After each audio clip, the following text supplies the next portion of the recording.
मण्डलाकारं व्याप्तं येन चराचरं तत्पदं दर्शितं येन तस्मै श्रीगुरवे नमः। ॐ नमः पार्वतीपतये हर हर महादेव।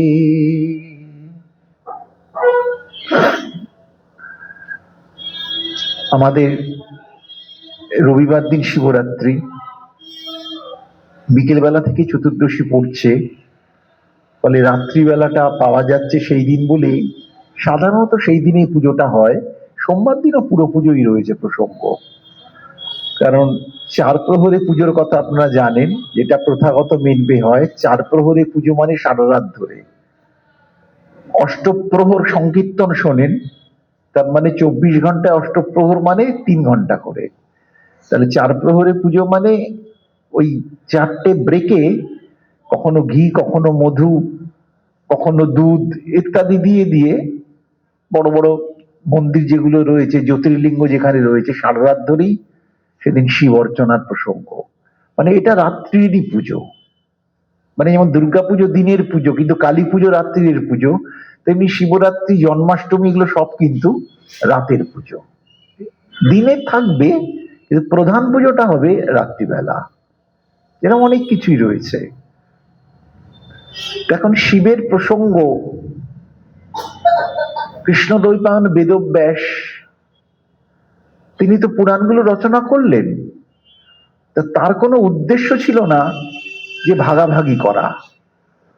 কারণ ব্রহ্মসূত্র তিনি করছেন, সর্বব্যাপী সেই ব্রহ্ম রয়েছেন, কিন্তু ব্রহ্মকে দেখা যায় না, বোঝা যায়, সামনে দেখতে পেলে একটু ভালো হয়। তাই মানুষের নানান রকম চিন্তা ভাবনা কাজ করবে। তিনটে গুণ খুব পরিষ্কার, সত্য রজ তম। এই তিনটে গুণের জন্য মানুষের জীবনের চাহিদাটাও কিন্তু পাল্টে যাবে। যে যে গুণে রয়েছে সেই গুণ অনুযায়ী তার মানসিক চাহিদা এবং জাগতিক বৃত্তি সেইভাবে যাবে, জোর করে কিছু হয় না। সেই জন্য সবার উপযোগী করার জন্য মহর্ষি কৃষ্ণদ্বৈপায়ন বেদব্যাস 18টি পুরাণের প্রসঙ্গে গেলেন। ভাগবত পুরাণ তো সব শেষকালে, যেমন জীবনের শেষ প্রান্তে গিয়ে তখন মনে হয় প্রথমে যা যা ছিল কোনোটারই কোনো প্রয়োজন তেমন ছিল না, সবটাই যেন সময় নষ্ট হয়েছে।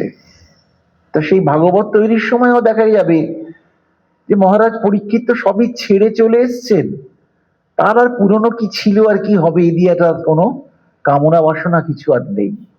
কিন্তু কামনা বাসনা শূন্য হওয়া তো এত সহজ না। তার আগে যা যা দরকার সেইগুলোর জন্য এই অষ্টাদশ পুরাণে নানান রকম প্রসঙ্গ ব্যাসদেব বর্ণনা করলেন। সেখানে জাগতিক প্রসঙ্গ রয়েছে, পারমার্থিক প্রসঙ্গ রয়েছে। একটা ছোট্ট সারদামার কথা মনে পড়ে গেল।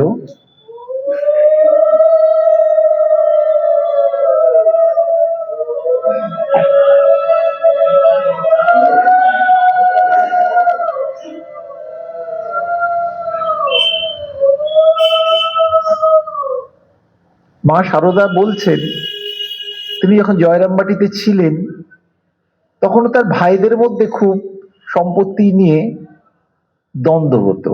মানে এমন দ্বন্দ্ব হতো যে হাতাহাতি হবার উপক্রম ছিল। মা সারদা জ্যেষ্ঠা ছিলেন ওদের থেকে, তিনি গিয়ে মানে মাঝে দাঁড়িয়ে বিবাদকে উপশম করার চেষ্টা করতেন, কিন্তু মনের বিবাদ যেত না, অন্তরে থেকেই যেত। মানে মাও সামলাতে পারছেন না, মাও বিরক্ত হতেন। তা সেই মা তখন বলছেন, এবং সেই ভাইয়েরাও মায়ের কাছ থেকে খালি টাকা চাইতো। মানে যেহেতু মাকে 5 জন মান্যগণ্য হিসেবে দেখে, মান্যতা দেয়, তাহলে মার হাতে কিছু নিশ্চয়ই টাকা আসে, তাহলে সেই টাকা দিদি তুমি আমাদের কিছু কিছু করে দাও। মানে দিদির সঙ্গে সম্পর্কটা টাকা দুটো। তাই মা এক জায়গায় দুঃখ করে বলছেন যে সবসময় টাকা কড়ি নিয়েই সম্পর্ক চলছে, এরা ভুল করেও কখনো জ্ঞান ভোগ বৈরাগ্য ভক্তি চায় না। এটা মায়ের কথা। সবসময় টাকা কড়ি দিয়ে এদের চাহিদা, জ্ঞান বৈরাগ্য ভক্তির কথা কখনো এরা ভুল করেও চায় না ভগবানের কাছে। তার মানে কি, সবই স্বার্থগত প্রসঙ্গ চলছে। এই স্বার্থগত প্রসঙ্গ থেকে মানুষকে সরানো যায় না, সেই কথা ভেবেই ব্যাসদেব সমস্ত কিছু শাস্ত্রগুলোকে ভাগ করে রচনা করলেন, যে যার যেটা ভালো লাগবে সেই মতো সে সেইটাকে নেবে, জোর করে চাপিয়ে দেওয়া যায় না। তাই জীবন সায়ান্নে সে শেষকালে যেমন অনেক কিছুরই আর দরকার হয় না, তেমনি পুরাণেরও শেষ পর্যায়ে হচ্ছে ভাগবত মহাপুরাণ, যেটা জীবনের শেষ পর্যায়ে গ্রহণ হচ্ছে, মাঝে প্রয়োগ করা খুব মুশকিল। তাই পিতামহ ভীষ্ম সব কাজ করেছেন, সরসজ্জার মধ্যে থেকে শেষকালে গোবিন্দ চরণ চাইছেন, কেন প্রথমেই তো চাইলে পারতেন, তা তো তিনি করেননি। তার কিছু দর্প অহংকার ছিল, প্রতিজ্ঞা করেছেন বিবাহ করব না, সিংহাসনে বসবো না, কিন্তু কৃষ্ণ চরণ চাই এমন প্রতিজ্ঞা করেননি। কিন্তু জীবন তাকেও শিখিয়েছে যে এগুলো কোনোটাই কিছু না, শেষকালে গোবিন্দ চরণ ছাড়া আর কোনো জীবের উপায় নেই। শিক্ষা, এটা হচ্ছে ইংরেজিতে বললে দ্য বেস্ট টিচার। অভিজ্ঞতাই তোমাকে যেটা শেখাবে, এটা বলে কখনো শেখানো যায় না। যার হাত পুড়েছে সে জানে আগুনের সামনে কত সাবধানে চলতে হয়। বাচ্চা যে বোঝে না, সেই গ্যাসের মধ্যে যেভাবে একটা মজা করছি হাত দিচ্ছি, কিন্তু পুড়ে গেলে বুঝবে জীবনে সে ওখানে আবার যাবে না। যেটা একটা সে বাংলায় কথা আছে, ঘর পোড়া গরু শীতেল মেঘ দেখলে ভয় পায়। যে আগুন লাগার মধ্যে ছিল, আকাশে লাল মেঘ হলো, যার সঙ্গে কোনো সম্পর্ক নেই, তা তো সে ভয় পাচ্ছে। তাই অভিজ্ঞতা। ব্যাসদেব অত্যন্ত মনস্তত্ত্ব বিশেষজ্ঞ ছিলেন, তাই সবার জন্য তিনি চিন্তা করে এই শাস্ত্র পুরাণাদিকে সাজালেন। তার মধ্যে মহাভারত তো নিশ্চয়ই বিরাট প্রসঙ্গ, যেটা বারবার আপনাদের বলি, 1,00,000 শ্লোক তার মধ্যে রয়েছে। মহাভারত নিজে বলছেন, মহাভারতের আদি শ্লোকের সংখ্যা ছিল 60 লক্ষ, 60 লাখ। তার মধ্যে সব ভাগ হয়ে যায়, দেবলোক গন্ধর্বলোক ইত্যাদিতে চলে যায়। এই মর্তবাসীর জন্য ছিল কেবল 1,00,000 শ্লোক, সেটাই আমরা সামলাতে পারবো না। অত্যন্ত বিশদভাবে তার আলোচনা। তো এই মহাভারত যে করছেন ব্যাসদেব, তার আগে পুরাণের প্রসঙ্গগুলো নানান দিকে ঘুরপাক খাচ্ছে, কোনটা আগে পরে ঠিক বোঝা খুব মুশকিল। কারণ ছোট্ট কথা একটা বলি, পদ্মপুরাণ নিশ্চয়ই আগে বলা হচ্ছে, কিন্তু পদ্মপুরাণে ভাগবতের প্রশংসা করা হচ্ছে। কিন্তু ভাগবত যদি পরেই হয়, তাহলে পদ্মপুরাণ ভাগবতের প্রশংসা করছে কি করে? মানে যে জন্মাই তাকে অ্যাডভান্স প্রশংসা করছে, একটু কেমন লাগে। আসলে মিলেমিশে একাকার হয়ে গেছে, কোথাকার শ্লোক কোথায় গেছে। তখন তো কোনো প্রিন্টার নেই, পেটেন্ট কপিরাইট নেই, কিছুই নেই, নানান রকম জিনিস মেশানো হচ্ছে। যেমন ওই গঙ্গায় যেমন অনেক কিছু মেশে, তেমনি সবটাই শাস্ত্রসম্মত, কিন্তু আগে পরের বিচার করা খুব মুশকিল। এর প্রকাশের মধ্যে ব্যাসদেব ভাবলেন যে অনন্ত বিশ্ব ব্রহ্মাণ্ডে ব্রহ্ম জিজ্ঞাসা তো তিনি শুরু করছেন, ব্রহ্মসূত্র করবেন। ব্রহ্মের প্রকাশ তো সর্বত্রই রয়েছে, তো মানুষ এই ব্রহ্মকে কি করে বুঝবে? একটা শক্তি কাজ করছে, দেখুন, ভেবে দেখুন, যদি শক্তি কাজ না করে, তাহলে এই গ্রহ নক্ষত্র সৌরজগৎ কি করে চলছে? পৃথিবীর কক্ষপথে ঘুরপাক খাচ্ছে, বৃহস্পতি শুক্র শনি সব গ্রহরা যে যার বলয়ে ঘুরপাক খাচ্ছে, কেউ খসে পড়ে যাচ্ছে না। আমরাও আকাশের দিকে ভেসে চলে যেতে পারছি না, মাটিতে পড়ে গেলে নিচের দিকেই নামবো।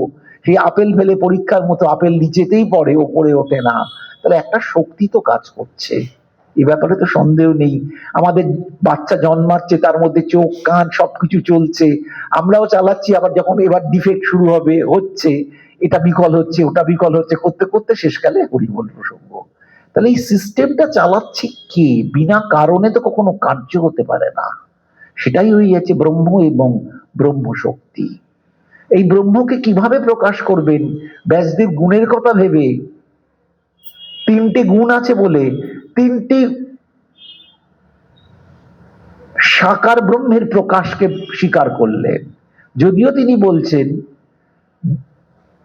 ধ্যানে না কল্পিতম, এই শব্দ ব্যাসদেব প্রয়োগ করেছেন, ধ্যানে না কল্পিতম, আমি ধ্যান করে তাদের যেরকম দর্শন করেছি সেইভাবেই কিন্তু আমি তোমাদেরকে তা প্রকাশ করছি। ধ্যানে না কল্পিতম। তোমার রূপম রূপ বিবর্জিতস্য, রূপম রূপ বিবর্জিতস্য, যার রূপ কেউ কোনোদিন দেখেনি, প্রকাশ করা যায় না, রূপ বিবর্জিত, তার রূপকে আমি প্রকাশ করলাম। তাহলে কি করে করলাম, মানে তুমি কিভাবে করলে? পরিষ্কার স্বীকারোক্তি, ধ্যানে না কল্পিতম। আমার চিন্তা দিয়ে ধ্যানস্থ অবস্থায় আমি যা দর্শন করেছি সেটাকেই আমি বর্ণনা করছি। তাহলে তিনটে গুণের তিনটি প্রকাশের সবকিছুকে গুছিয়ে নিলে তিনটি প্রধান কার্য থাকে। একটি সৃষ্টি, সৃষ্টি হলে তাকে পালন করতে হয়, স্থিতি, এবং তারপর চিরকাল কোনো কিছু থাকে না, তার নষ্ট হয়ে যায়, বিনাশ। এবং এই সৃষ্টির স্থিতি বিনাশ করবার মতো একটা শক্তিকে ব্যাসদেব স্বীকৃতি দিচ্ছেন, যেটা মন্ত্রে দুর্গাকে পড়ছেন, সৃষ্টি স্থিতি বিনাশ আনা, সৃষ্টি স্থিতি বিনাশ আনা শক্তিভূতে সনাতনী গুণাশ্রয়ে গুণময়ে নারায়ণী নমস্তুতে। সেই নারায়ণ কিছু করছেন না, তার শক্তি নারায়ণী, তিনি সব কাজ করছেন। এই করতে করতে সীতারাম ওঙ্কারনাথ এখানে ব্যাখ্যা করছেন, এই ব্রহ্ম শক্তিকে ব্যাসদেব গুণাবতার হিসেবে প্রকাশ করলেন, মানে গুণকে প্রকাশ করানোর জন্য গুণাবতার শব্দটা ওঙ্কারনাথজি ব্যবহার করলেন। একটি কি গুণটা কি? সৃষ্টিতে তার একটা গুণ, স্থিতি বা পালনে একটা গুণ, আবার সংহারে একটা গুণ। মানে একজন কুটনো কুটে রেখে দেবে, চাষাবাদ করে কুটনো কুটে রেখে দেবে, আর একজন রান্নাঘরে পুরো রান্নাটা করবে, আর একজন পরিবেশন বিতরণ করবে।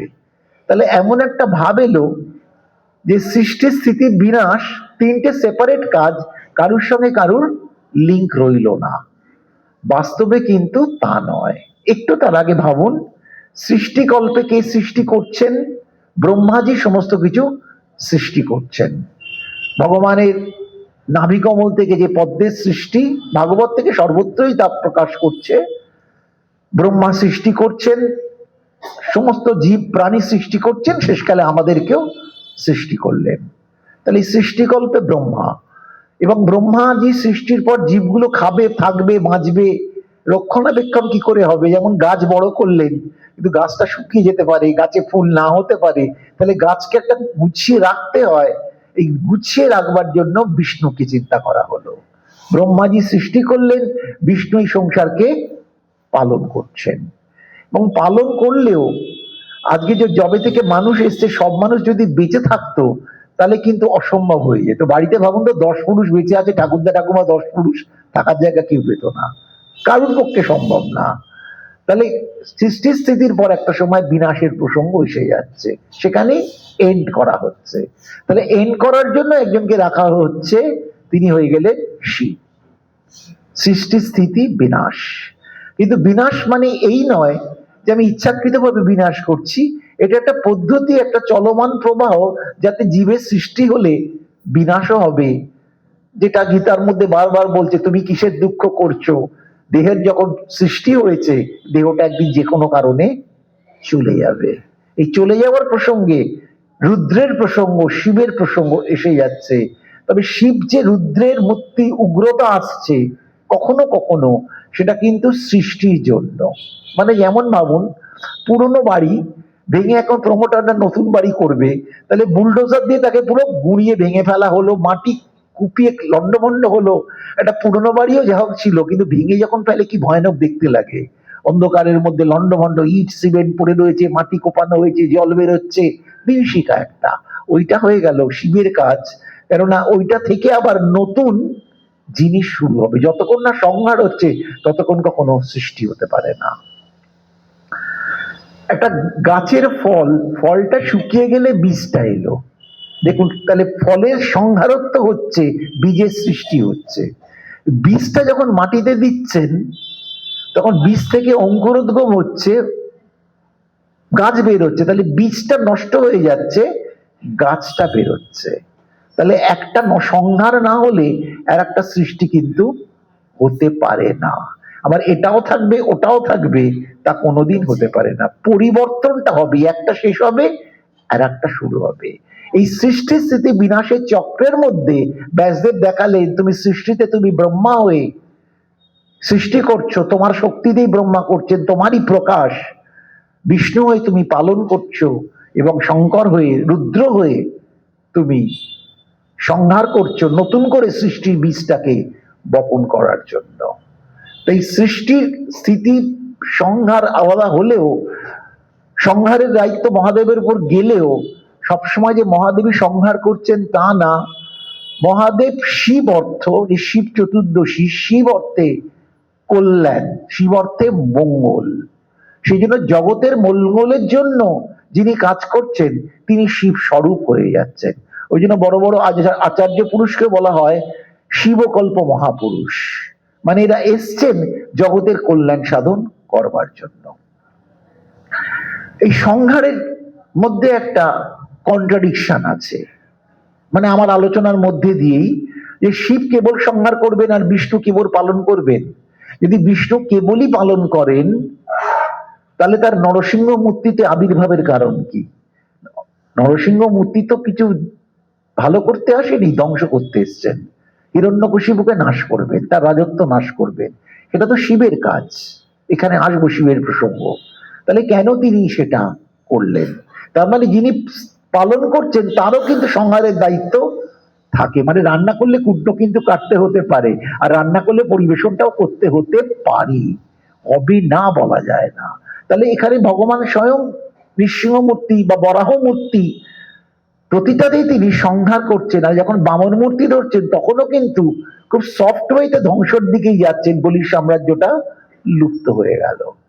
আবার শিবজি তো সংহারে রয়েছেন, কিন্তু শিবজির কাছ থেকে অনেক ভালো ভালো আশীর্বাদ বা বর লোকজন নিয়ে নিচ্ছে, যার ফলে সমস্যা খুব হচ্ছে। উনি যতটা রুদ্র ওনার নামেতে, স্বভাব কিন্তু রুদ্রের সঙ্গে উগ্র নন উনি, ওনাকে সহজেই তুষ্ট করা যায়। সেই কারণে আশুতোষ ভোলানাথ, আশু মানে শীঘ্র, শীঘ্রই তুষ্ট করা যায় এবং সহজে উনি ভুলে যান।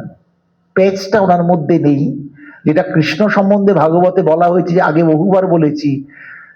ঋষিবৃন্দ নৈমিষারণ্যে বলেছিলেন, আমরা সেই গুড়ো কপট মানুষ সম্বন্ধে জানতে চাই। গুড়ো কপট মানুষ, এটা কিন্তু কৃষ্ণকে নিয়ে বলা হয়েছে, কিন্তু শিবকে কোনোদিন বলা হয়নি। শিব শিব মানে সর্বদা মঙ্গল করে, গুড়ো কপট মানুষ। শিবের এই যে ভোলা ভালা চেহারা, ভোলা ভালা আচরণ, চাহিদাবিহীন জীবন, মারপ্যাঁচ নেই, এটা হচ্ছে সন্ন্যাসীর অবস্থা। অবধূত, নিত্যানন্দ প্রভু ছিলেন অবধূত, কোনো বিধিনিষেধ নেই। এই শঙ্কর হচ্ছেন প্রথম অবধূত প্রসঙ্গ। তার শ্রীধর স্বামী তাকে বলেছেন, ক বিধি ক নিষেধ, ক বিধি ক নিষেধ। তোমার তার বিধিও কিছু নেই, এইটাই করতে হবে, আর নিষেধও নেই, এইটা করতে পারবে না। এই নিষেধ নেই বলে তাকে কবিরা নানান রকম ভাবে তার উপাখ্যান তৈরি করেছে। যিনি শ্মশানে থাকেন, শ্মশানে থাকার কি আছে, কৈলাস তো রয়েছেই, শ্মশানে থাকেন, ছাই ভস্য মাকেন, ভূত প্রেত নিয়ে ঘোরেন, গলায় কঙ্কালের মালা, ভগবানের বৈজয়ন্তী মালা, শিবের কঙ্কালের মালা, মানে সব অড জিনিসগুলো শিবের দিকে গেছে, কিন্তু শিবের তাতে কোনো বিকার নেই। এই সম্পূর্ণ ত্যাগ বৈরাগ্যের প্রতীক হচ্ছেন শিব। তাই গেরুয়া বসনধারী সন্ন্যাসী, যেটা দশনামী সম্প্রদায় শঙ্করাচার্যের, তাদের প্রধান আরাধ্য কিন্তু সত্যি শিব। শিবের পুজো ছাড়া সব মন্দিরে, এবং সন্ন্যাস হয়ে যাওয়ার পর বিগ্রহ সেবার অধিকার থাকে না, এটা আজকে আপনাদের বলে ফেললাম আমি। যাই হোক, সব মন্দিরে দেখবেন গুরু সেবা এবং ছোট্ট শিবলিঙ্গের অর্চনা হয়, অন্য কোনো বিগ্রহ দিয়ে পুজোটা এখন চালু হয়েছে, সে যুগে ছিল না। এখনো বড় মন্দিরে যদি ভারত সেবাশ্রমে যান, প্রণবানন্দজির ছবি, এই তো ওনার তো জন্মতিথির উৎসব চলছে এবং সামনে শিবলিঙ্গ, এটাই প্রধান প্রসঙ্গ, এর উপরই সমস্ত আরাধনা। এমনকি বেলুড়ে যে দুর্গাপুজো হয়, দুর্গাপুজোয় পুজো যিনি করছেন, একটু টিভিতে খেয়াল করবেন, তিনি কিন্তু ব্রহ্মচারী, সন্ন্যাসী নয়। দুটোর মধ্যে কিন্তু পার্থক্য আছে, টেকনিক্যাল ডিফারেন্স আছে। ব্রহ্মচারী আবার ফিরে যেতে পারে, সন্ন্যাসী কিন্তু আর ফিরতে পারে না, পথটা বন্ধ হয়ে গেছে। এই ব্রহ্মচারী পুজো নিশ্চয়ই করবে, কিন্তু সন্ন্যাসী মন্ত্রপাঠ করতে পারে, হাতে করে অর্চনাটা করবে না, কেবল শিব এবং গুরু বন্দনা, এইটা সন্ন্যাসীর অধিকার রয়েছে। এইভাবেই জিনিসটা সাজানো হয়েছিল। এই শিবের প্রসঙ্গ সন্ন্যাসীর সঙ্গে মিশে যাওয়ার কারণ, শিব হচ্ছে পরম বৈরাগী ত্যাগী সন্ন্যাসী, কিন্তু তার আবার গৃহিণী রয়েছেন পার্বতী। তাতে কিন্তু অসুবিধে হলো না। আগেকার দিনেও যখন ঋষি মুনিদের কথা দেখবেন, সবার কাছে দেখবেন ঋষি পত্নী আছেন, বশিষ্ঠের সঙ্গে রয়েছেন, অত্রির সঙ্গে রয়েছেন অনুসূয়া, ইত্যাদি ইত্যাদি, সবার গৃহিণী ইত্যাদি রয়েছে, তাতে অসুবিধে নেই। এখন যেমন সন্ন্যাস মানে আর কিছু থাকবে না, সেটা কিন্তু তখন এরম ভাবে যাজ্ঞবল্কের সঙ্গে তার দুই স্ত্রী মৈত্রী ইত্যাদি সব রয়েছেন, গার্গী মৈত্রী সব যাচ্ছে, কোনো তার জন্য কোনো লজ্জা বা নিন্দার কোনো ব্যাপার নেই। এটাই ছিল সমাজ ব্যবস্থা। তা আমাদের বিষয় আজকে একটু শিবকে নিয়ে। তো এই শিবের প্রসঙ্গ, শিবকে সহজে তুষ্ট করা যায়। মহাভারতের দু একটা উদাহরণ একটু দেখি। আপনারা জানেন যে শিব কেন আশুতোষ ভোলানাথ? এই যে ভীষ্মর এত গুণগান গায়, এই ভীষ্ম কিন্তু একসময় যখন তিনি সিংহাসন পরিচালনা করছেন, বসছেন না কিন্তু পরিচালনা করছেন তার সৎ ভাই বিচিত্র বীর্যকে দিয়ে, তিনি তো সিংহাসনে বসলেন না, তিনি কাশীর রাজসভা থেকে 3 জনকে হরণ করলেন। কারণ কাশীর স্বয়ংবর সভা হচ্ছে কাশীতে, হস্তিনাপুর নিমন্ত্রণ পায়নি, তাতে তার ভীষণ রাগ হলো। মানে হস্তিনাপুর কি এত ছোট যে নিমন্ত্রণ এলো না? উনি কাশী অ্যাটাক করলেন। দেখুন, এগুলো কিন্তু একদম বাস্তব রাজনীতির ব্যাপার, এবং ওনার সঙ্গে যুদ্ধে মারা খুব মুশকিল। 3 কাশীর রাজকন্যাকে তুলে নিয়ে এলেন। তারা 3 জনই ভেবেছিল তো ভীষ্ম নিজে বিয়ে করবেন, কিন্তু ওরা জানতো না যে ভীষ্মের প্রতিজ্ঞা আছে আমি বিয়ে করব না। তার ফলে অম্মা, আপনার নামগুলো মনে পড়বে, অম্মা, অম্বিকা, অম্বালিকা, খুব গুরুত্বপূর্ণ জায়গা। এখন এই অম্বিকার অম্বালিকার সঙ্গে বিচিত্র বীর্যের বিয়ে দিয়ে দিলেন, কিন্তু অম্বা বলবেন যে আমি শল্যরাজের সঙ্গে তার একটা প্রেম বন্ধন রয়েছে, আমি ওকে ছাড়া কাউকে গ্রহণ করব না। খুব ভালো। ভীষ্ম বললেন ঠিক আছে, আমি তো জানতাম না। এক বৃদ্ধ ব্রাহ্মণকে রথে চাপিয়ে তাকে সঙ্গে দিয়ে শল্যরাজের কাছে পাঠিয়ে দিলেন। Very dissent presentation. কিন্তু শল্যরাজের প্রেস্টিজে লাগলো, ভীষ্ম যাকে তুলে নিয়ে গেছে তাকে আমি কি করে রাজমহিষী করব।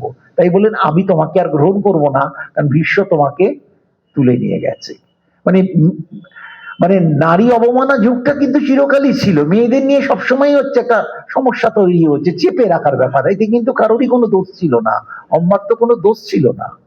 এখন অম্মা ফেরত এসে কি করবেন? এই একই কথা ভীষ্মকে বললেন যে তুমি আমাকে বিবাহ করো, কিন্তু ভীষ্ম বললে সেটা তো আমি করতে পারবো না। আমি কেন বলছি শিবের প্রসঙ্গ আসবে এখানে। যেমন কৃষ্ণচন্দ্র প্রাগজ্যোতিষপুর আক্রমণ করে যে 16,000 রমণীকে পেলেন, তারাও একই কথা বললো আমাদের কিন্তু কেউ আর নেবে না, কারণ প্রথমত নরকাসুর এনেছে, তারপর তুমি আছো, এরপর আমাদের বিয়ে করতে কেউই চাইবে না। নরকাসুরকে তুমি বধ করেছো, এখন অনলি সলিউশন তুমি আমাদের বিয়ে করো। এই বিয়ের প্রসঙ্গ খুব রিলেভেন্ট হয়ে যাচ্ছে। তাই ভীষ্মকেও যখন অ্যাপ্রোচ করা হলো, ভীষ্ম বলে এটা তো সম্ভব না, আমি করতে পারবো না। অম্বা পরশুরামের কাছে যাবেন। পরশুরাম হচ্ছে ভীষ্মের গুরু, তাকে আমরা পাচ্ছি মহাভারতের যুগে। ভীষ্মের গুরু অম্বা গিয়ে বলবেন দেখো ভীষ্ম অন্যায় করছে, তুমি ওকে বলো, ফোর্স করো যাতে সে আমাকে বিয়ে করে। এই নিয়ে পরশুরামের সঙ্গে ভীষ্মের একটা অস্ত্রযুদ্ধ তৈরি হয়, গুরু শিষ্য সংঘাত। ব্যাসদেব ইন্টারফেয়ার করেন, দেববৃন্দ, যে গুরু শিষ্যের সংঘাতটা ভালো নয়, তোমরা যুদ্ধটা বন্ধ করো। কারণ দুজনেই সমান পারদর্শী, কেউ কাউকে হারাতে পারছে না, জগতের ক্ষতি হতে পারে। তখন অম্মা দেখলেন আর কোনো রাস্তা নেই, একটাই উপায়, আমি শিবের আরাধনা করে কিছু বর আদায় করবো। এই যে শিব এসে গেল তার মধ্যে, কারণ অন্য কাউকে বুঝিয়ে কিছু করা খুব মুশকিল। পরশুরামকেই কনভিন্স করো সাকসেসফুল নয়, তাহলে সাকসেসফুল হতে পারি। ভীষ্মের উপর একটা গ্রিভেন্স এলো তার, আমি শিবের শরণাপন্ন হয়ে এই বিশ্বকে কিছু একটা ক্ষতি করার চেষ্টা করব। এবং উনি সেই তপস্যা শুরু করেন শিবের আরাধনায়। শিব তুষ্ট হন, বললেন দেখো এটা করা সম্ভব না, তুমি যেটা চাইছো এই জন্মে বিশ্বকে এইভাবে কোনো তার ক্ষতি পৌঁছানো সম্ভব নয়, কারণ সেও এক, যেমন ভীষ্ম কিন্তু সাধারণ রক্ত মাংসের শরীর নয়, গঙ্গাপুত্র ভীষ্ম, এবং অষ্টবসুর এক বসু হচ্ছেন পিতামহ ভীষ্ম। তিনি অভিশাপগ্রস্ত হয়েই এই ধরাধামে এসেছিলেন। অনেক মহাভারতের ফ্ল্যাশব্যাক, মহাভারত অসম্ভব সুন্দর। তাই এই জন্মে তুমি পারবে না, তুমি পরজন্মে যখন আসবে তুমি ভীষ্মের মৃত্যুর কারণ হয়ে আসবে। তুমি ভীষ্মের, এটা কিন্তু শিব তাকে দিলেন, কিন্তু এই জন্মে পাবে না। ওই জন্য ভাবে না এক জন্মেই আমরা সবকিছু করব, বাট নেক্সট লাইফ আছে কিনা, নেক্সট লাইফ নিয়ে আমাদের শাস্ত্র অনর্গল বলে যাচ্ছে যে এই তবে ভীষ্ম কন্টিনিউ করছে তার ইচ্ছা মৃত্যু, কিন্তু অম্বাকে পরজন্মে যেতে হবে, এই জন্মে হবে না। তাই অম্বার নেক্সট লাইফ এসে গেল, তিনি কি করলেন, ওই যজ্ঞাগ্নিতে আত্মাহুতি দিলেন। এটা তো সুইসাইড ছাড়া আর কিছুই না এখনকার ভাষাতে, কিন্তু তিনি ওই শিবের কথা, মানে পরজন্মে দেরি আমি করব না, আমি এক্ষুনি এই বডিটাকে এন্ড করে নেক্সট লাইফে যেতে পারি, যত তাড়াতাড়ি পারি আমি ভীষ্মকে এনকাউন্টার করব। এবং তার পরবর্তী প্রসঙ্গ পরজন্মই হচ্ছেন দ্রুপদ রাজার গিয়ে শিখণ্ডী হয়ে সে জন্মাচ্ছে। এবং যুদ্ধক্ষেত্রে সে নিশ্চয়ই ছেলে, গার্লিশ হতে পারে, কিন্তু পিতামহ ভীষ্মের কাছে সে কিন্তু তখনও কন্যা। কারণ পিতামহ ভীষ্ম সবটাই জানেন। তাই যুদ্ধ যখন হচ্ছে, শিখণ্ডী তীর চালালে কিন্তু ভীষ্ম চালাচ্ছেন না, কারণ কোনো নারীর বিরুদ্ধে আমি যুদ্ধ করব না। এইখানে একটা পূর্বজন্ম প্রসঙ্গ কাজ করছে, এটা আর কারোরই করছে না, কেবল পিতামহ ভীষ্মের কাজ করছে। এবং এই তার কনসেপশনটাকে ক্যাপিটাল করে নিচ্ছেন কিন্তু পাণ্ডবকুল। এটাও ভাবা দরকার। সে তো ছেলেই, গার্লিশ হতে পারে কিন্তু ছেলে, কিন্তু তাকে মেয়ে হিসেবে ট্রিট করা হচ্ছে। কৃষ্ণচন্দ্র তাকে সামনে এগিয়ে দিলেন, জানেন ভীষ্ম এটা বিশ্বাস করেন, তাই উনি যুদ্ধ করবেন না, এই সুযোগেই সরসজ্জা তৈরি হয়ে যাবে। তা এই প্রসঙ্গে ঢুকছি না। শিবের তপস্যা সহজে তার কাছে, যদি জাগতিক বস্তু কিছু চাও সহজেই তুমি তার কাছ থেকে পেয়ে যাবে। আশুতোষ। দ্বিতীয় ঘটনা মহাভারত থেকেই তো বলছি, বুঝতে পারছেন, মহাভারত এবং শিবকে মিশিয়ে আজকের চিন্তা আসছে। জয়দ্রথ কে? জয়দ্রথ, জয়দ্রথর পরিচয় মহাভারত থেকে। দুর্যোধন 100 ভাই, একটি কন্যা ছিল দুঃশলা। দুঃশলার সঙ্গে সিন্ধু প্রদেশের, মানে এখন পাকিস্তান, সিন্ধু নদের তীরে সিন্ধু প্রদেশের নরপতি হচ্ছেন জয়দ্রথ, বিয়ে হয়। এই জয়দ্রথ এই যুদ্ধক্ষেত্রে আসবে পরে, কিন্তু তার আগে পাণ্ডবদের বনবাস হয়েছে, মানে পাশা খেলা ইত্যাদিতে, তাতেও শান্তি নেই। জয়দ্রথ রথে করে একদিন ওই বনবাস যখন করছেন, পাণ্ডবরা গিয়ে হাজির হলেন। এবং হাজির হওয়া মানে তখন পাণ্ডবরা কেউ নেই, উনি দ্রৌপদীর সঙ্গে মেলামেশা, মানে একটু বিরক্তিকর মেলামেশার দিকে এগোচ্ছিলেন। এবং দ্রৌপদীকে রথে তুলে নেন, নিয়ে বলেন তুমি এদের সঙ্গে বনে বনে কোথায় ঘুরবে, আমার সিন্ধু প্রদেশে অনেক রাজত্বর প্রসঙ্গ আছে, তুমি ওইখানে থাকবে, চলো, তোমাকে এরা কেউ খুঁজেও পাবে না, তোমারও কোনো দুশ্চিন্তার কারণ নেই। কিন্তু দ্রৌপদী নিশ্চয়ই প্রতিবাদ করেছেন। পাণ্ডবদের মধ্যে ভীম অর্জুন কেউই ছিল না, ওরা নানান জায়গায় ছিল। ভীম এসে যায়, অর্জুন এসে যায়, তারপর পরিণতি বুঝতেই পাচ্ছেন যে জয়দ্রথের কি অবস্থা হবে, মেরেই ফেলতো। কিন্তু দ্রৌপদী আটকালে, এই দ্রৌপদীর আটকানোর ব্যাপারটা আমরা ভাগবতের প্রথম স্কন্ধে গিয়েও পাবো, মহাভারত এবং ভাগবতে, যখন অশ্বত্থামাকে মেরে ফেলার কথা হচ্ছে। উনি বললেন দেখো, যাই হোক তো নন্দাই, মা গান্ধারী রয়েছেন, তোমরা যদি, ও তোমার বোন হয়, বোনের বৈধব্যের কারণ যদি ভাই হয়, সেটা সমাজে ভালো করে দেখবে না, তাই ওকে প্রাণে মেরো না, প্রাণে মেরো না, তোমরা অন্য যা করবে করো। তাই চূড়ান্ত অপমানের জন্য ওর মাথা অর্ধেক কামিয়ে সেই চোরের শাস্তি দেওয়ার মতো নানান রকম তাকে হ্যাজার্ড ক্রিয়েট করে তার উপর হস্তিনাপুরে পাঠিয়ে দেওয়া হলো। মানে হস্তিনাপুরের লোক জানলো, প্রজারা জানলো জয়দ্রথ এইভাবে শাস্তি পেয়েছে, অপমানিত, এবং কেন অপমানিত সেটাও জানলো। এখন রাজকার্য করলেই মনে খুব অহংকার আসে, রজগুণের প্রভাব বাড়ে। সিন্ধু নরেশ তো তার মনের অহংকারে বললো, এইভাবে তো আমি মুখ দেখাতে পারবো না, আমি অর্জুনকে বধ করব, অর্জুনকে যুদ্ধে পরাজিত করব। কি করে করব? অর্জুনের সমতুল্য কিন্তু কেউ নেই। সলিউশন ওর মাথাতেই ঢোকালো, কেউ ঢুকিয়েছিল, তুমি শিবের আরাধনা করো। কেন প্রসঙ্গটার মধ্যে গেলাম, কারণ শিব অল্পতেই তুষ্ট হবেন। তুমি কঠোর তপস্যা করো, শিবের কাছে যদি বর আদায় করতে পারো, তুমি সাকসেসফুল হয়ে যাবে। দেখুন মহাভারতে কতবার শিবের প্রসঙ্গ আছে, অনন্ত শিবের প্রসঙ্গ মহাভারতের মধ্যে। শিবের তপস্যাও সাকসেসফুল হলো, অম্বা সাকসেসফুল, শিবের তপস্যা খুব একটা ব্যর্থ যায় না, ওটা অল্প আরাধনাতেই শিব তুষ্ট হয়ে যান, কাঙ্ক্ষিত দ্রব্যকে পেয়ে যায়। এরা তো সব সকাম আরাধনা, বিশেষ উদ্দেশ্যে করছে। উনি বললেন অর্জুনকে আমি পরাজিত করতে চাই। বললো অর্জুনকে পরাজিত তুমি জীবনে একবারই করতে পারবে, কিন্তু পরাজিত করতে পারবে না, একটা বিপদ অর্জুনের তুমি সৃষ্টি করতে পারবে। তোমাকে যদি অর্জুন বধ করে,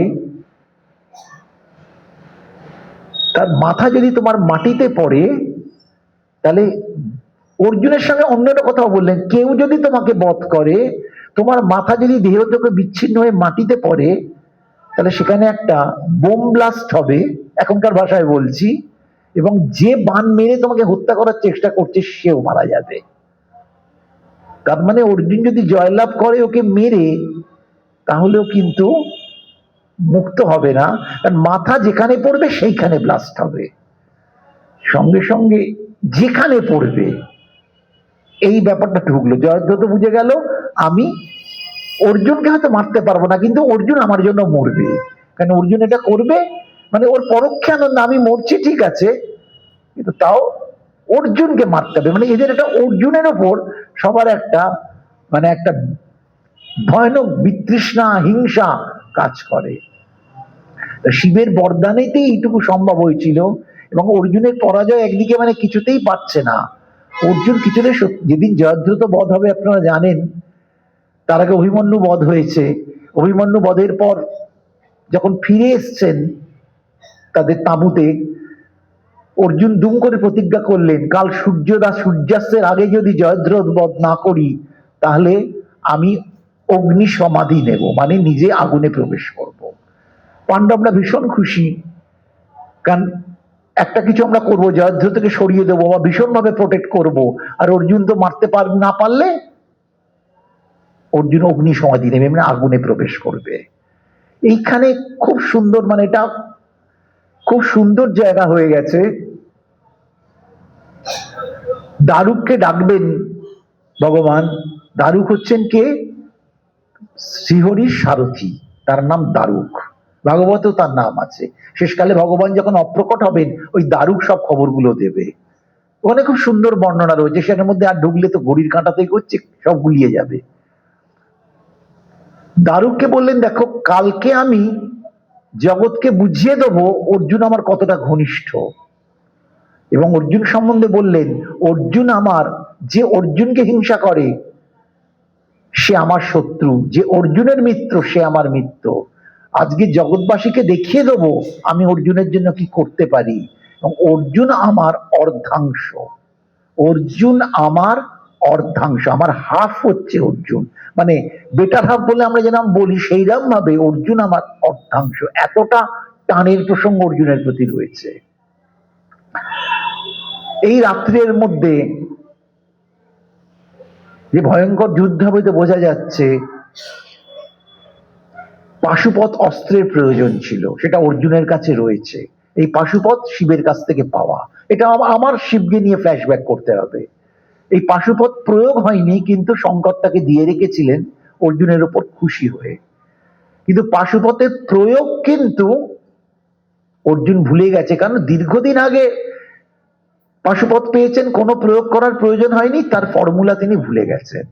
তিনি কৃষ্ণকে জিজ্ঞেস করেছেন, কৃষ্ণ বলেছেন যে তুমি আজকে শিব অর্চনায় ব্রতী হও, কারণ কালকে সকালে ভয়ঙ্কর যুদ্ধ, কারণ জয়দ্রথ বধ এত সহজ হবে না, কারণ অপরপক্ষ দূত এসে বলে গেছে, মানে গুপ্তচর, ওরা জয়দ্রথকে যুদ্ধে নামতেই দেবে না। পয়েন্ট ওয়ান, যদি নামতে দেয় স্বয়ং দ্রোণাচার্য, কৃপাচার্য, অশ্বত্থামা জয়দ্রথের প্রোটেকশনে থাকবে, তাদেরকে ভেগে তুমি মারতে পারবে, কিন্তু ওই দিনে পারবে এমন কোনো কথা নেই। তুমি প্রতিজ্ঞা করেছো সূর্যাস্তের আগে না হলে তুমি অগ্নি সমাধি নেবে, ওদের ওটাই আনন্দ, জয়দ্রথকে ওরা সরিয়ে রেখে দেবে, তাই করেও ছিল।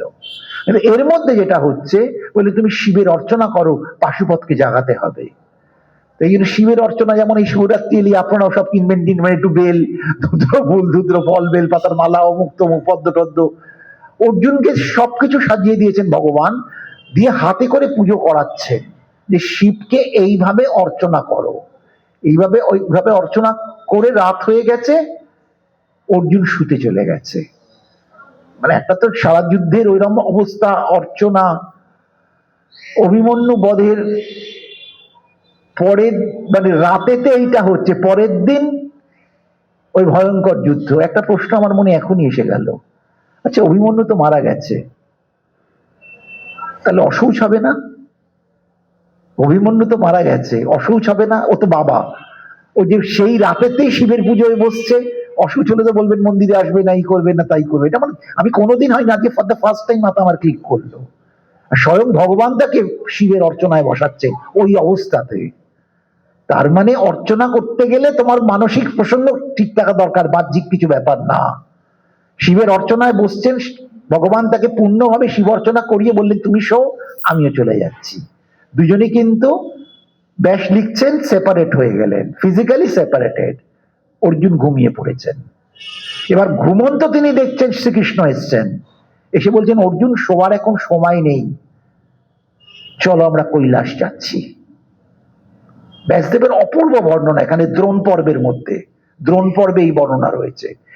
169 অধ্যায় এবং 170 অধ্যায়, 169 চ্যাপ্টার 169 and 170 দ্রোণ পর্ব, শিবকে নিয়ে আলোচনা চলছে কুরুক্ষেত্রের যুদ্ধের মধ্যে। বলে আমাদের কৈলাস যেতে হবে, পাশুপত ওখান থেকে জাগাতে হবে। এবং বলছেন অর্জুনের ডান হাতটা ধরে, অর্জুনের ডান হাত আমার পাশে যে দাঁড়াচ্ছে সেখানে দাঁড়ালে এই সাইডটাই ডান হাতটা, মানে সে আমার বাঁদিকে দাঁড়িয়েছে, বাঁদিকে দাঁড়ায় কে? রাধারানী, বাঁদিকে দাঁড়ায় কে? লক্ষ্মী। একেবারে প্রেমাস্পদের মতো হাতটাকে টেনে ধরে কৈলাসের দিকে চলে যাচ্ছেন। ব্যাস এইভাবে বর্ণনা দিচ্ছেন।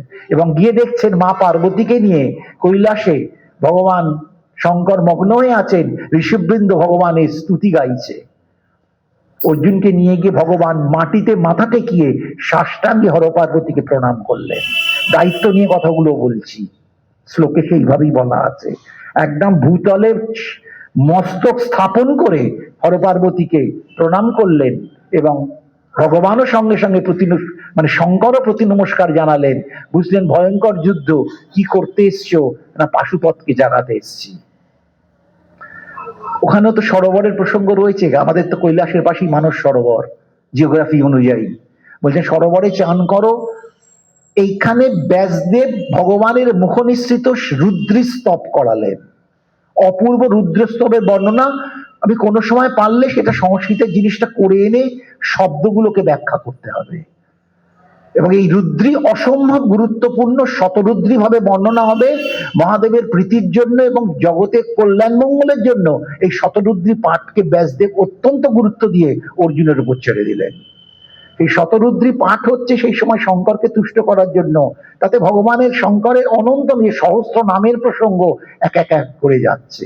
যে কখনো তিনি ত্রক্ষ, কখনো তিনি ত্রম্বক, ত্রম্বকং ইয়াজামহে, যে পান। কেন ত্রম্বক? বলছেন তাকে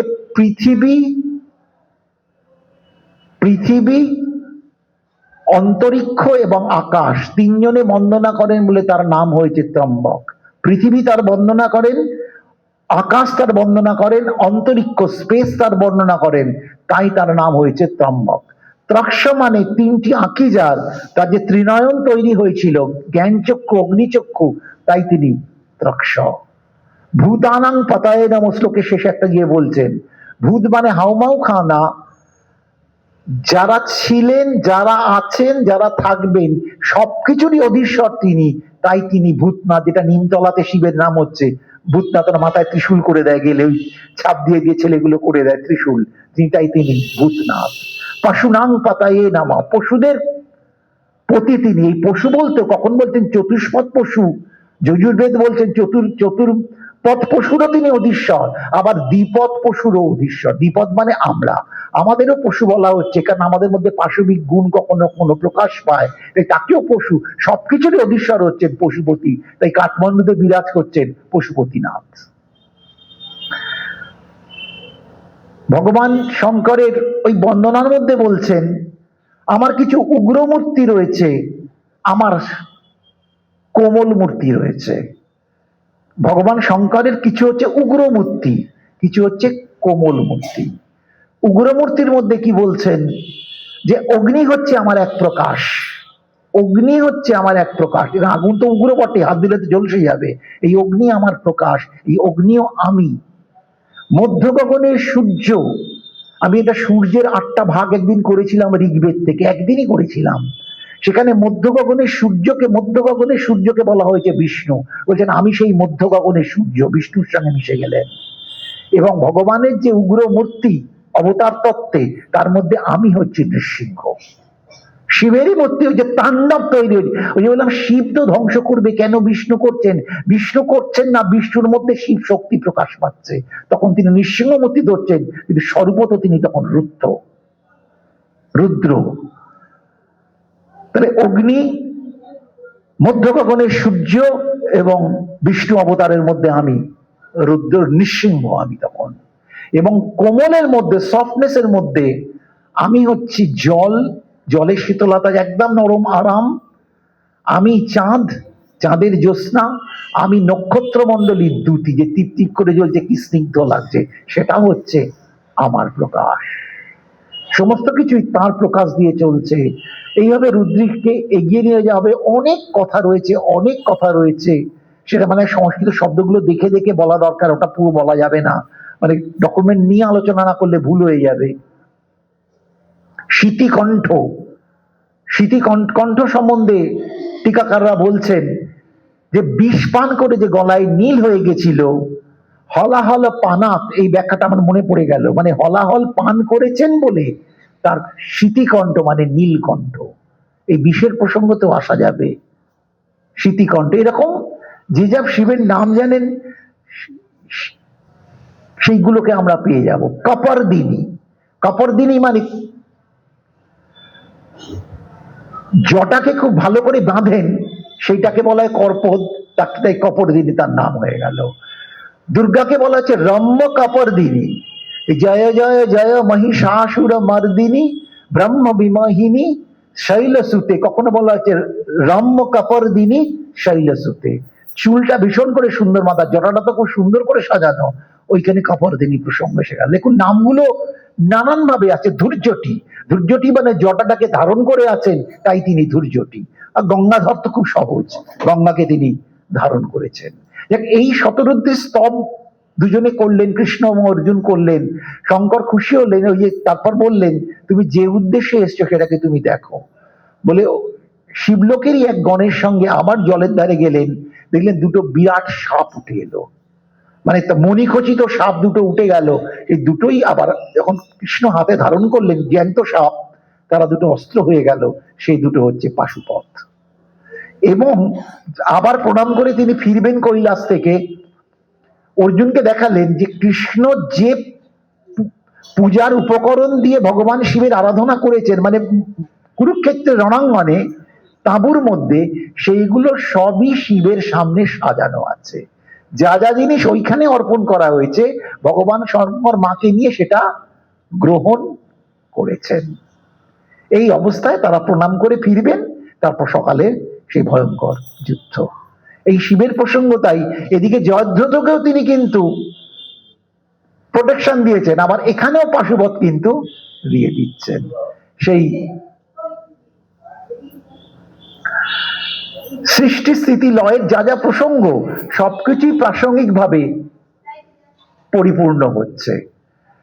আমরা শিবের প্রসঙ্গে রয়েছি। স্মৃতিকণ্ঠ বললাম যে বিষ পান করে তার নীল গলা হয়েছে, এবং তার একটা নাম হচ্ছে মহাদেব। মহাদেব তো বারবার শব্দটা আমাদের খুব, বাচ্চারাও জানে যে শিবের এক নাম মহাদেব। মহাশক্তিশালী মানে এক্সট্রা পাওয়ার।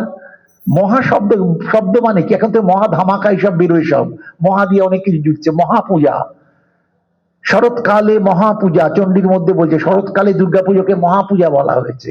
মহা মানে একটা বড় জিনিস, মহাদেব। অন্যরা দেব, তিনি মহাদেব। কারণ তাকে মহাদেব বলার কারণ, সমুদ্রে যে স্মৃতিকণ্ঠতে আসতে করতে গিয়ে সমুদ্র মন্থনে অনেক তো ভালো ভালো জিনিস এসছে। এই ভালো ভালো জিনিস নেওয়ার জন্য সবাই কিন্তু আছে, যা কিছু ভালো এসছে সবকিছু আছে। তখন কিন্তু শিবের কথা কেউ মনে করেনি। বৈজন্তী মালা বলুন, কৌস্তব মণি বলুন, উচ্চশ্রবা অশ্ব ইন্দ্র নেবেন, ঐরাবত ইন্দ্র নেবেন, আমার রাজকার্য করতে হয়, এগুলো সব আমাকে দাও। ওখানে সুরা উঠেছিল, যা যেন লক্ষ্মী দেবী এবং সুরা দুটোই এসছে, অমৃত এসছে। সুরাকে বলা হয় লক্ষ্মীর ভাই, যেখানে লক্ষ্মী থাকে সেখানে সুরা থাকে। সুরাটা অসুররা সবাই নিয়ে নিল, দারুণ খেতে লাগবে, ওইখান থেকে পতনের কারণ ওদের। কিন্তু বিষ যখন এসছে, বিষের জন্য কিন্তু কোনো দাবিদার নেই। ভালো ভালো জিনিসের সংসারে দেখবেন, ভালো জিনিসে সবাই দাবিদার। মার সব ঐশ্বর্যগুলো খুব ভালো, কিন্তু মা উঠতে না পারলে যদি বিছনায় থাকে তখন কিন্তু খুব বিরক্তিকর। একজন কিছুদিন আগেই না অসুস্থ হয়েছে, 5-7 দিনের কথা বলছি, বলছে বাবা খুব অসুস্থ, মানে সেই মেল অ্যাটেন্ডেন্ট দিয়ে চলছে, নানান সমস্যা, বলছে বাবা এবার গেলেই ভালো হয়। তার ওই যতক্ষণ টাকাগুলো ছিল খুব ভালো, আর বাবা গেলে টাকাটা পুরোই পেয়ে যাবো, আরো ভালো, অব্লিগেশন থাকবে না, টাকা পাবো। তা সেই দায় নিতে কেউ চায় না। তা সমুদ্র মন্থনেরও যে একটা দায়, যে বিষটা হবে, কি কোনো কাজ করলে গরল আসবে, খারাপ হবে, খারাপটা নেবে কে? তার জন্য কিন্তু শিব বিনা চিন্তায় ভগবত ইচ্ছা পূরণের জন্য তিনি বিষ পান করছেন। তাই দ্রব্য আরোহণ করে দৈবী গুণে তারা দেব, কিন্তু নিঃস্বার্থভাবে জগৎকে রক্ষা করার জন্য যিনি কাজ করলেন তিনি হয়ে গেলেন মহাদেব। এই শিবের বিশেষত্ব, শিবের সঙ্গে অন্যদের তুলনা করা যায় না। এই সমুদ্র মন্থনের ভার বহন করছেন ভগবান কুর্ম অবতার নিয়ে, যে কচ্ছপের মূর্তি ধারণ করে এই সংসারের ভার তিনি নিয়ে রেখেছেন, গোবর্ধন ধারণ করে প্রত্যেককে প্রোটেক্ট করছেন, পালন রক্ষা করছেন। তারপর যদি বিষ থাকে, সেই বিষ গ্রহণ করার দেব শক্তির আর ক্ষমতা নেই, তার জন্য দরকার স্মৃতিকণ্ঠ মহাদেবের। শিবের প্রসঙ্গ চতুর্দিক থেকে পুরাণের মধ্যে উল্লিখিত হচ্ছে। জয়দ্রুত বধের মধ্যে আমি আর যাচ্ছি না, আপনারা জানেন, শুধু এক মায়া সৃষ্টি করে সূর্যকে অন্ধকার করে দেওয়া হয়েছিল। জয়দ্রুত তখন বেরিয়ে আসে এবং তারপর যা হবার হয়, এবং ওর মাথাটা, সেই বলেছিলাম যে মাটিতে পড়বে, কৃষ্ণ তাকে বলেই দিয়েছিল মাথাটা এমন ভাবেই তোমায় কাটতে হবে, সেটা ওর বাবা তপস্যা করছে, বাবার কোলে গিয়ে পড়বে, কারণ আর দায়ভার কাউকে নেওয়ানো যায় না। তো এই বাবার কোলে গিয়ে পড়ে, এবং যে বোম ব্লাস্টের কথা বলেছিলাম পুরো জায়গাটাই ধ্বংস হয়ে যায়। অর্জুন বেঁচে গেল, জয়দ্রুত বধ। শিবের প্রসঙ্গে আমরা চলে আসছি, কারণ মহাভারতের বিষয় আজকে এক্ষুনি নয়, মহাভারতকে ছুঁয়ে ছুঁয়ে যাচ্ছি আমরা। ভয়ঙ্কর যুদ্ধ হচ্ছে, অশ্বত্থামা ভীষণ যুদ্ধ করছেন। একদিনে 1,18 লক্ষ অক্ষৌহিণী তো সেনা, অশ্বত্থামা একদিনে দ্রোণ পর্বে 1 লক্ষ অক্ষৌহিণী সেনা নষ্ট করেছে পাণ্ডবদের। ভয়ঙ্কর যুদ্ধ, এবং তিনি যা প্রয়োগ করেছেন, মানে এখনকার অ্যাটমিক ওয়ার বলাই যেতে পারে, বম্বিং এই পর্যায়ে হচ্ছে।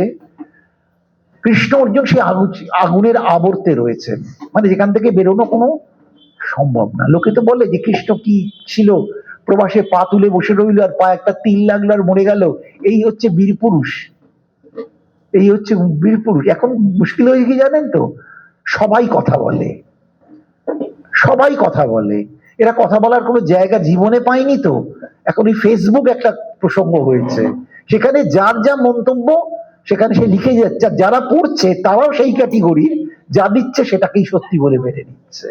এটা মহা সমস্যার ব্যাপার তৈরি হয়েছে। আর প্রোটেস্ট কত করা যাবে, করে তো কোনো লাভ নেই, কারণ দুপক্ষই সমান, দুপক্ষই মূর্খ। মানে ডক্টর নৃসিংহপ্রসাদ ভাদুরীর কথায়, উনি আমার গুরু তুল্য, বলেছিল কিচ্ছু বলবি না, যে যা করছে করতে দে। কারণ মূর্খকে তোলা কিন্তু সত্যি খুব শক্ত, এটা আমাদের পক্ষে সম্ভব না। মিনিমাম ক্ষতিকর, সমাজের পক্ষে তো ক্ষতিকর, কিন্তু যে জানছে ওইরকমই জানছে, তার তো জানার কোনো ইচ্ছে নেই। জানতে গেলে ঠিক জায়গায় যেতে হবে।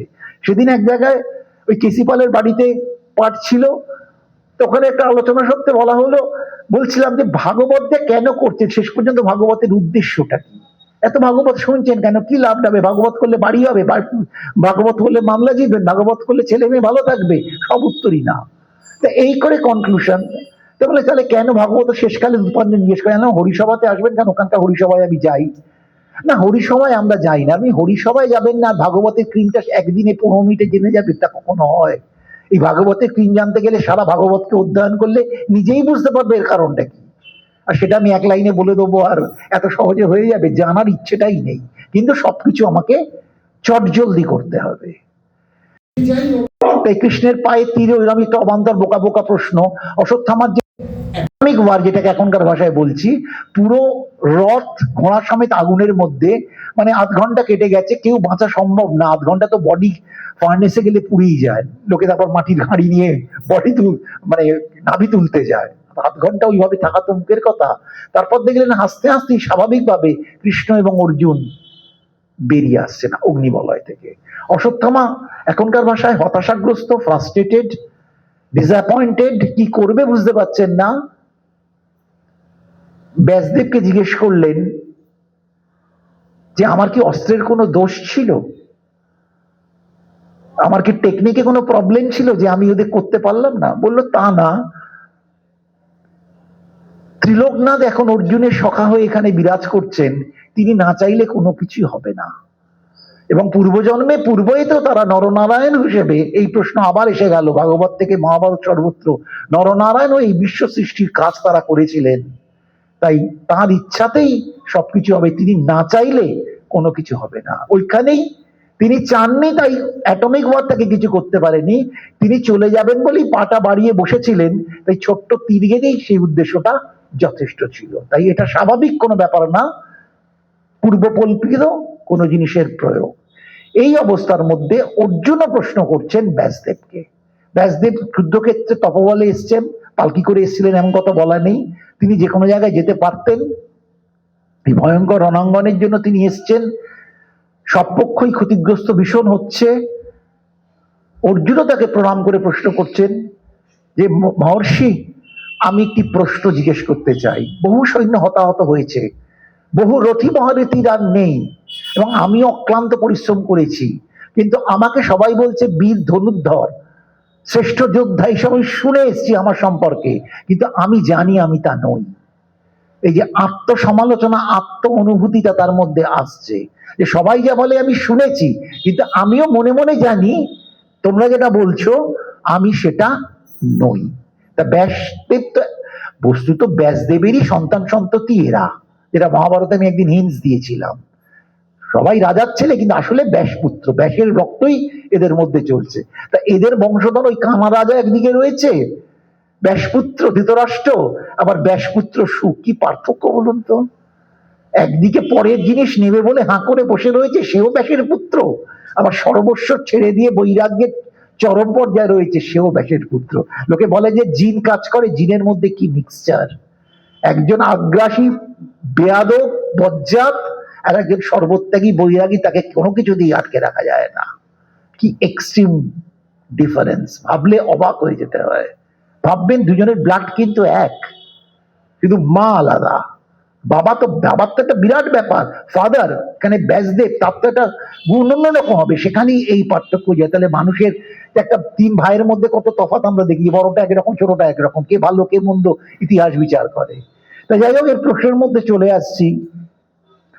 অর্জুন জিজ্ঞেস করছেন মহর্ষি, আমি যে লোকে বলে আমি শুনছি, আমারও মনে হয় হয়তো তাই, কিন্তু কুরুক্ষেত্রের যুদ্ধ করে দেখলাম যে কথাটা ভুল, আমার অস্ত্র বিশেষ কিছু কাজ করছে না।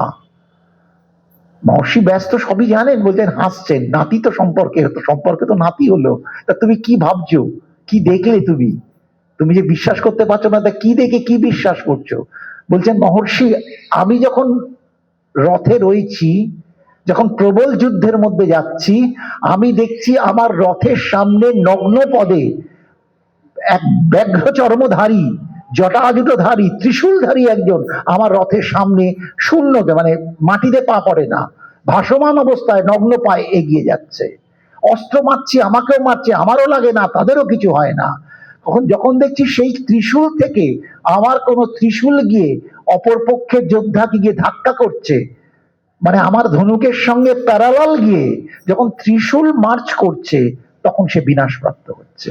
শুধু আমার অস্ত্র কিন্তু কিছু মারতে পারছে না, তাই আমি কখনোই দাবি করতে পারবো না আমি শ্রেষ্ঠ যোদ্ধা, কারণ আমি কাউকেই মারতে পারিনি।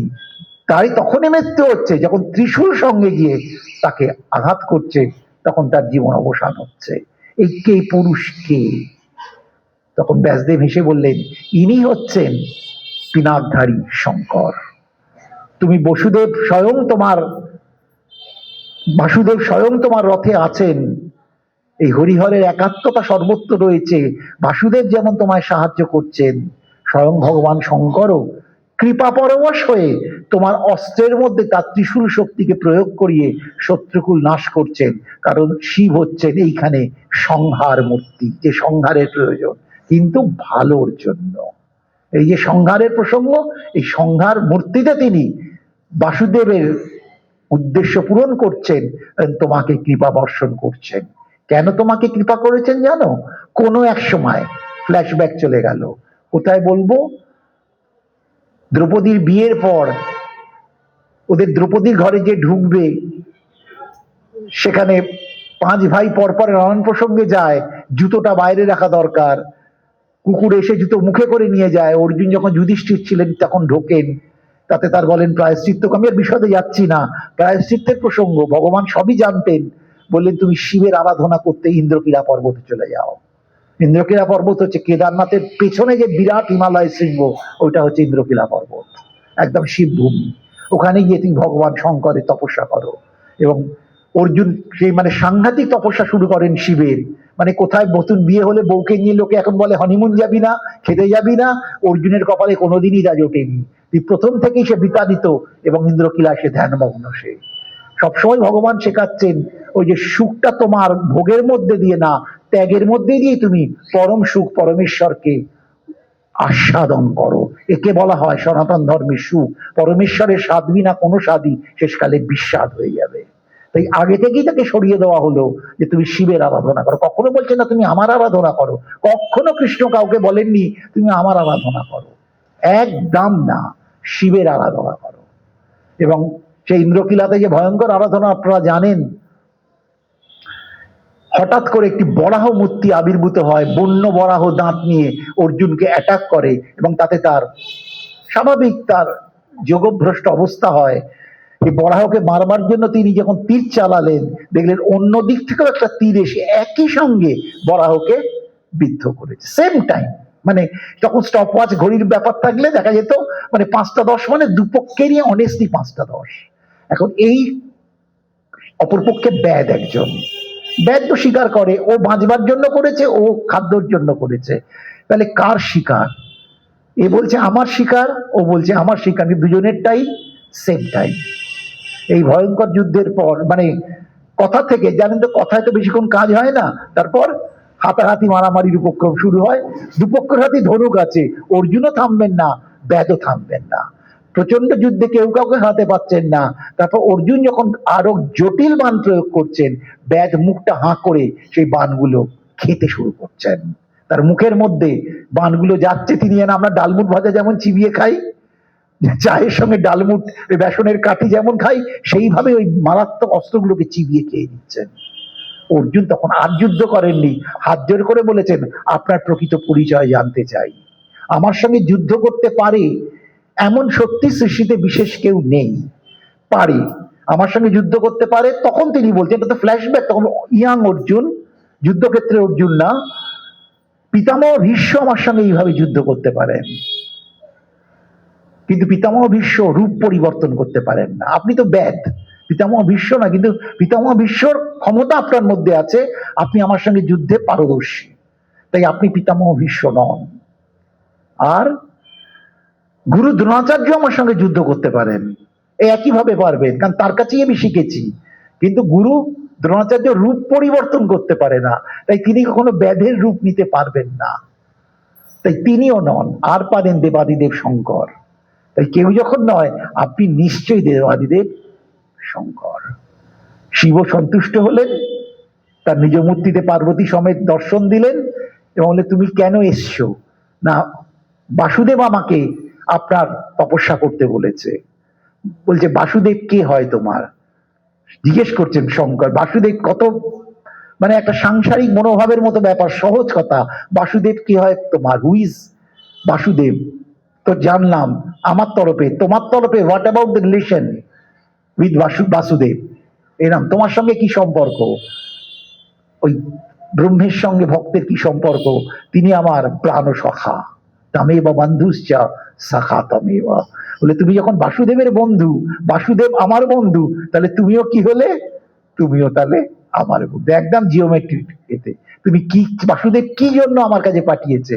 না, বলেছে দিব্য অস্ত্র পেলে শঙ্করের কাছ থেকে নিয়ে এসো। সবাই দেখুন কিছু উদ্দেশ্য আছে, কিন্তু মহৎ উদ্দেশ্য। যদি দিব্য অস্ত্র পাও মহাদেবের কাছ থেকে নিয়ে এসো। বলেন আমার শ্রেষ্ঠ অস্ত্র পাশুপথ, ত্রিশূল যে থাকেন, এই পাশুপথ থেকে আর কি, ওনার তো ওয়েপন থাকবে, এই পাশুপথ তোমাকে অর্পণ করলাম। বিপদের সময় তুমি পাশুপথ স্মরণ করলে তোমার কাজে লাগবে, কিন্তু পাশুপথ তুমি প্রয়োগ করবে না।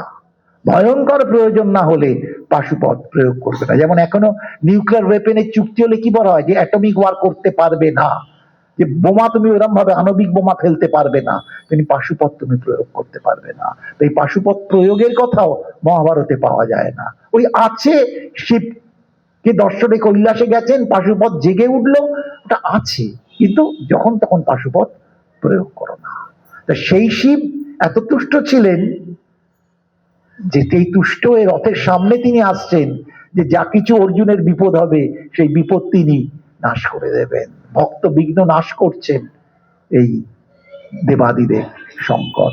অল্পতেই তুষ্ট। শিবরাত্রির দিন জানবেন যে মহাদেবের কথা শুধু বিষ, শুধু বিষ কেন, কোনো ভালো জিনিসটাই শিবের জন্য নেই। আপনারা পঞ্চোচ্চরে কত রকম খাবার করছেন, শিবের জন্য কিন্তু কিচ্ছু নেই। কত গোলাপ ফুল, চন্দ্রমল্লিকা, ডালিয়া দিয়ে কত রকম সাজ হচ্ছে, শিবের কি আছে? আকন্দের মালা। এই আকন্দ ফুল দিয়ে কিচ্ছু হয় না। উপনিষদের মধ্যে আকন্দ ফুল, তারপরে ধূত্র ফুল, বিষ। ধূত্র যে কাঁটা ফল দিয়ে শিবকে দেওয়া হয়, পুরো বিষ। ওই ধূত্র ফুল দিয়ে কোথাও কিছু হয় না। কেউ কিচ্ছু নেবে না, আকন্দ নেবে না, ধূত্র ফল নেবে না, ধূত্র ফুল নেবে না, সমস্ত দেবাদিদেব শঙ্করকে দাও, উনি বেলপাতাতেই তুষ্ট। গঙ্গার জল প্রচুর রয়েছে, গঙ্গা জল দাও, তাতেই তুষ্ট। তোমার ঘি মধু পরবর্তীকালে জুটেছে, আসল শিবের পুজোর ঘি মধুর কোনো ব্যাপার তখন ছিল না, শুধু জল, শুধু জল। এবং শিবরাত্রির যারা বিধিমতে পুজো করেন, ব্রত উচ্চারণের মধ্যে জানবেন যে সেই ব্যাঘ রাত্রিরে বেলগাছের উপর বসেছিল এবং শিশির পড়ছিল, কিছুই সে পায়নি, তলায় শিবলিঙ্গ ছিল। সেই মানে হতাশার মধ্যে বেলপাতা ডাল ছিঁড়ে ছিঁড়ে ফেলছে, জানেও না কি গাছ অন্ধকার হয়ে গেছে, এবং কুয়াশায় ভেজা বেলপাতার জল শিবের মাথায় পড়ছে। সেই অবস্থাতেও সে শিবলোকের দূতের সঙ্গে দেখা হয় এবং পরবর্তী ক্রমে সেই শিবলোক প্রাপ্ত হয়। যে ব্যাধেরও শিবলোক প্রাপ্তি হয়েছে, শুধু অজ্ঞানে সে শিবকে অর্পণ করেছেন। সেই জন্যই ভোলানাথ, আশুতোষ, যে তার ডিটেলস কিছু প্রয়োজন নেই,